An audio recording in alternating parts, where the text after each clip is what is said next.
Hii ni pamoja na shule, masoko, nyumbani, nyumba za wageni, migahawa na vyoo vya jamii. Vyoo vya jamii inaenda kwenye vile vyoo vya kulipia stendi. Mazee, ni hatari sana. Ni hatari sana sana sana. Kwa hiyo haya ni mambo ya kuyazingatia.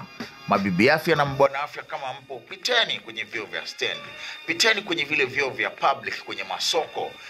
Lakini pita kwenye haya masoko, pita kwenye migao ya mama ntilie. Unakuta mama ntilie anapika huko anakohoa. Kikohozi kabisa, unaona hii kama sio TB basi ni. Kwa hiyo bwana afya ndiye ana jukumu la kufanya ukaguzi wa vyeti vya mama ntilie ama baba ntilie. Mtu anayepika chakula mgahawani anatakiwa kubandika certificate ya afya yake pale.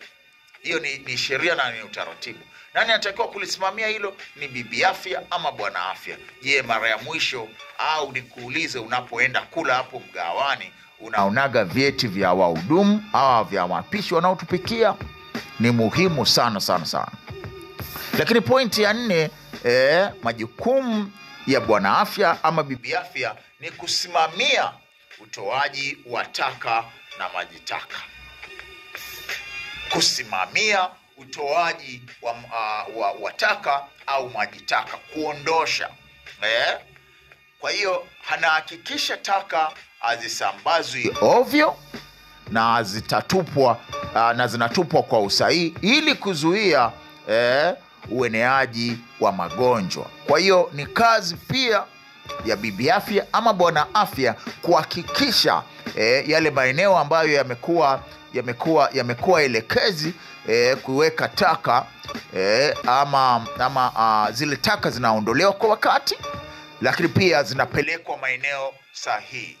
Kama tunakuwa na utaratibu wa kusimamia taka zinazozalishwa aidha kwenye maeneo yenye mikusanyiko kama vile stendi, masokoni na maeneo ya migahawa, maana yake taka hizo zitapelekwa pia kwenye maeneo elekezi.